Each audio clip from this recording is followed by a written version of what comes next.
और इंग्लैंड ने वही किया जो हम एक्सपेक्ट कर रहे थे, यानी कि जमकर धुलाई। पाकिस्तान के लिए मुश्किलात बढ़ती जा रही हैं, क्योंकि पाकिस्तान का सिर्फ ये टेस्ट नहीं, बल्कि आपको याद होगा कि बांग्लादेश से पाकिस्तान हारा, उससे पहले ऑस्ट्रेलिया से, और अब इंग्लैंड, और उससे पहले भी पिछले दो साल पहले बाबर आजम की क़यादत में पाकिस्तान ऑस्ट्रेलिया, इंग्लैंड, न्यूजीलैंड किसी से भी एक टेस्ट मैच भी नहीं जीत सका था। बहुत ज़्यादा मायूसी है फैंस के अंदर कि हमारी टीम आखिर कब बेहतर होगी। पहले बाबर आजम कप्तान थे, तब भी ये मसले थे। शान मसूद कप्तान बने हैं, मसले जू के तू हैं। Nothing against our bowlers because अभी ये T20 खेलने वाले फास्ट बॉलर हैं। कभी ये पूछा है कि इन बॉलर ने कभी सीजन में 300 ओवर किए? नहीं किए ना। तो आप you are asking too much to the fast bowlers. Plus जिस फॉर्मेट के निकले हुए फास्ट बॉलर्स हैं वहां पे टेस्ट मैच में बॉलिंग कराना मुश्किल काम है। टेस्ट मैच मेरे ख्याल में कोई इनमें से टेस्ट मैच में बॉलिंग की हुई मेरे ख्याल 1.5 साल हो गए। टेस्ट मैच की बॉलिंग फर्क होती है। हमारे तो पिले हैं, हमारू को तो पकड़ के घर में घुस के इंग्लैंड मार रहा है। मेरा भोजी भी पिट रहा है, मेरा शाहीन लंगड़ा भी पिट रहा है, नसीम शाह भी पिट रहा है, हर पिट रहा है, पाकिस्तान पिट रहा है। इंग्लैंड पाकिस्तान की ले रहा है, घर में आके ले रहा है। ग्रीन पिच बना दिया पीसीबी ने, छटकने का पीसीबी है भाई। ग्रीन पिच दिखा के ग्रीन हाईवे निकल आया और इंग्लैंड ने पकड़ के घर में घुस के इनको बजा दिया। शाहीन लंगड़े को इतना मारा, इतना मारा, इतना मारा कि अब तो उससे चला भी नहीं जा रहा। 40 साल का रिकॉर्ड जो है वो टूट गया आज, और पता नहीं कितने रिकॉर्ड्स टूटने हैं कि एक ही इनिंग में 2 डबल सेंचुरियंस जो हैं वो ऐसा 40 साल बाद हुआ है कि इंग्लैंड के लिए 2 डबल सेंचुरियंस जो हैं वो एक ही इनिंग में हो। उड़ा के बाहर है मुल्तान की गर्मी के अंदर। अभी मुझे बहुत शदीद गुस्सा चढ़ा हुआ है क्रिकेट देख के। मतलब क्या बकवास है। हम किस सतह जमीन पे लग गए हैं। इस टेस्ट मैच के बाद नई बॉलिंग लाइनअप बुलानी पड़ जाएगी शान मसूद को, क्योंकि यहाँ तो भाई साहब बुखार चढ़ना शुरू हो चुके हैं। अबरार अहमद भी बुखार के चक्कर में निकल दिया। उन्होंने बोला भाई साहब कल मेरे साथ बहुत हो चुका है, 35 ओवर में 175 रन मुझे पड़े, कट लो यहाँ से। हमसे ना हो पाएगा, कट लो। इससे पहले कि हैरी ब्रूक और जो रूट की डबल सेंचुरी हो, अबरार अहमद की डबल सेंचुरी हो जाती, उन्होंने बोला कट लो यहाँ से। कि पिच जो है ना, एक्चुअली पिच के बड़े इश्यूज हैं।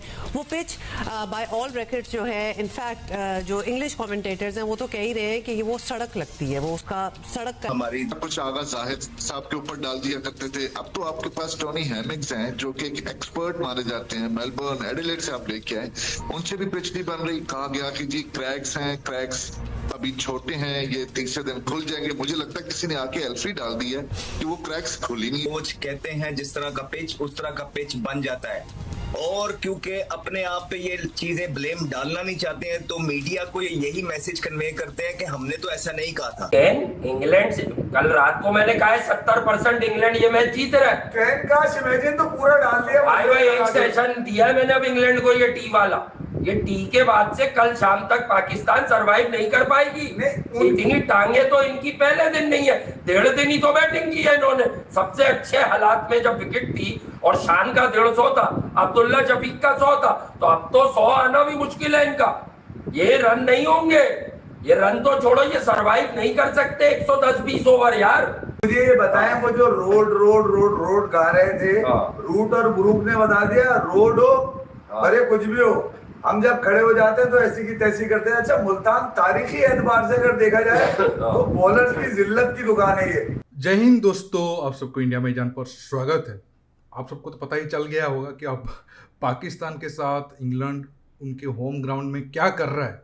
जो पहले लग रहा था कि शायद पाकिस्तान ड्रॉ करके अपना इज्जत थोड़ा बहुत बचा लेगा, लेकिन अब तो हार एक तरह से सुनिश्चित है। और जिस हिसाब से जो रूट और हैरी ब्रूक ने बैटिंग की, इतने गर्मी के बावजूद अब तो पाकिस्तान के पास कोई मौका ही नहीं है कि ये मैच को वो बचा पाए। और बचा देंगे तो मैं मानूंगा कि पाकिस्तान टीम तो चलो ज़्यादा क्रेडिट जाएगा, लेकिन चांस ही कम है। 110-120 ओवर पाकिस्तान के बैट्समैन झेल नहीं पाएंगे, और अब देखना कल टी से पहले ही ये मैच ख़त्म हो जाएगा। दोस्तों, इस बात को लेकर पाकिस्तान में जो रोना धोना चल रहा है, आप आखिर तक एंजॉय करिए।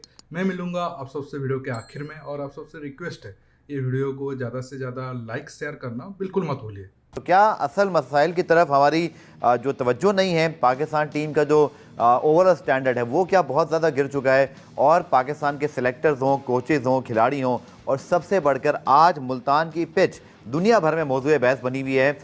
कल अश्विन ने बात की, भारत के ऑफ स्पिनर हैं, ऑलराउंडर हैं, उन्होंने कहा कि मुझे लगता है यहाँ तो ड्रॉ ही होगा।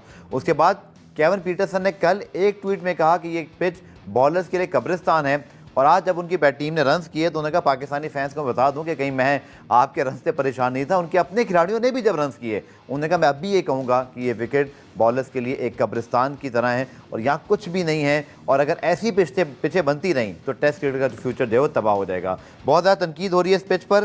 पिच आखिर बनाता कौन है पाकिस्तान में, किसके कहने में बनती है, ये एक राज है जो आज तक खुल के सामने नहीं आ सका। यूजली तो ये होता है कि कोच, कप्तान और सीनियर खिलाड़ियों की मर्जी से जो है पिच बनाई जाती है, लेकिन यहाँ ऑन कोई नहीं करता, स्पेशली जब टीम हार जाती है। ये वही इंग्लैंड है ना, ये वही इंग्लैंड है बेटा, ये वही इंग्लैंड है जो इंडिया में जाके 200-150 से ऊपर नहीं था। अभी टेस्ट सीरीज हुई है, अभी टेस्ट सीरीज खत्म हुई है यार, अभी कितना कुछ टाइम हो गया, तो 10 साल हो गए, अभी टेस्ट सीरीज खत्म हुई है इंडिया इंग्लैंड की। ये इंग्लैंड इंडिया में 300 तो बड़ी दूरी की बात है, 250, 150, 200 से ऊपर नहीं था जा रहा। अरे घंटे का किंग निकलो ना बाहर, बॉब्जी दी किंग है, बॉब्जी दी किंग है, अब्दुल रजाक निकलना बाहर। तू तो कह रहा था शाहीन अफरीदी तो भाई बेहतर है उससे जो है वो बुमराह से। ये देखो ना मेरा, ये बॉब्जी दी किंग कौन करेगा, किंग करेगा। कैंथर टायर डाटा बहुत है, कौन सा डाटा, रात को सर्दियों में रजाई में लेट के वो वाला डाटा की बात हो रही है, क्योंकि परफॉर्मेंस तो इस घंटे के किंग से आनी नहीं है। डाटा बहुत है, शक्ल देखो इसकी, इसके घर वाले देख के इसको कहते होंगे कि ये हमारी सबसे बड़ी गलती का नतीजा है, क्योंकि अभी पाकिस्तान को इंटरनेशनल सतह पे मिस करवा रहा है। अब्दुल रजाक कहते हैं वो पाकिस्तान की गली गली में घूम रहा है, शाहीन अफरीदी बहुत बेहतर है पाकिस्तान जो है वो बुमराह से। बेटा शाहीन अफरीदी फिर आज इंग्लैंड के आगे पिन क्यों रहा है? बुमराह ने तो इंग्लैंड के आगे स्पिन ट्रैक के ऊपर इंग्लैंड की टीम का घंटा बजा दिया था। तो मेरा शाहीन अफरीदी फिर क्यों पिट रहा है? मेरा शाहीन अफरीदी क्यों पिट रहा है? मेरे शाहीन से क्यों रन्स नहीं, जो विकेट्स नहीं लिए जा रहे? बता दो ना मुझे। मेरा नसीम शाह जैसा बॉलर तो पूरी इंडिया में पैदा ही नहीं हो सकता। उसका पेट बाहर आया, ऐसा लगता है उसको चौथा महीना लगा हुआ है, यकीन कर लो। चीचे उसके बाहर आए हुए हैं, ऐसा लगता है उसको चौथा महीना लगा हुआ है। तो भाई आप ऐसे बॉलर्स को क्या सर में मारोगे आप? आपने कभी सुना है कि क्यूरेटर ने आके इंटरव्यू दिया हो? ये आप क्यूरेटर को बुला के पूछेंगे ना तो वो आपको कहेगा यार मुझे तो कप्तान और कोच ने कहा था। तो इनको पता लग गया था कि इनमें से कुछ प्लेयर बाहर होने लगे हैं। आपके कप्तान को भी पता लग गया था कि उन पे जो है छुरियां आ गई नहीं है। अगर उन्होंने कप्तान होगा जो कोच होगा, ये मुमकिन ही नहीं है कि अगर वो ये चाहें कि हमें यहाँ पर स्पोर्टिंग पिच मिलनी है और वो तैयार करके ना दे। यही टोनी हेमिंग्स है, ये तो बाहर जाके जब बनाया करते थे पिचेस, उसके ऊपर तो कभी तनकीद नहीं होती थी। मासवाई एक आधे मैच उनके ड्रॉ भी हुआ करते थे, उनकी फेवर में नहीं जाया करती थी होम साइड के, लेकिन वो पिच बना सकते हैं। मकसद वही है कहने का कि आप अगर फास्ट पिच बनाएंगे, सीमिंग पिच बनाएंगे, उसमें आपके बैटर्स फंसेंगे। स्पिनर्स आपके पास ईश्वर और जडेजा जैसे है नहीं है जो आपको 2.5 दिन के अंदर मैच का रिजल्ट कानपुर में दिला दें और अपनी टीम को कामयाबी साथ। देखिए सबसे हंसी की बात यह है, इंग्लैंड के बैट्समैन तो 200-250 स्कोर कर ही रहे। साथ कल जब खेल खत्म हुआ था तब उनके जो मिस्ट्री स्पिनर अब्रार वो 175 के करीब रन दे चुके थे, और आज अगर वो बॉलिंग करते उनका भी 200 होना एक तरीके से आप कह सकते हो पक्का था। लेकिन कल रात से ये वो बहाना करके आज मैच में वो नहीं उतरे कि उनको बुखार हो गया है। मतलब सोचो इंग्लैंड के बैट्समैन इतने उनको पिटा कि उनके बॉलरों को बुखार हो गया है और आज वो मैच में बॉलिंग करने के लिए भी नहीं आ रहे। इससे आप अंदाजा लगा सकते हो पाकिस्तान टीम का एक तरीके से जो मोरल है वो कितना डाउन है। और अब जब इंग्लैंड के पास 250 के ऊपर लीड होगा तो क्या ये झेल पाएंगे इंग्लैंड को? बिल्कुल भी नहीं। ये प्रेशर में इनका थर्ड इनिंग्स में कोलैप्स होना ही है। बांग्लादेश के खिलाफ 100 रन के लीड में ये कोलैप्स हो गए थे, 250 तो बहुत ज़्यादा हो गया। अब देखना होगा किस हिसाब से परफॉर्मेंस कर रहे हैं। पिच भी अभी भी मतलब बैटिंग के लिए अच्छा है। अगर इधर वो ठीक से बैटिंग नहीं कर पाते हैं इस कंडीशन में तो फिर पाकिस्तान से टेस्ट जो उनको मिला हुआ है वो छीन लेना चाहिए, क्योंकि टीम का कोई एक तरीके से आप कह सकते हो रिस्पॉन्स ही नहीं है कि वो टेस्ट को टेस्ट की तरह खेले या फिर उसको थोड़ा सीरियसली खेले। उनके पास टेस्ट जो मान्यता है उसको छीन कर कोई और टीम को दे देना चाहिए।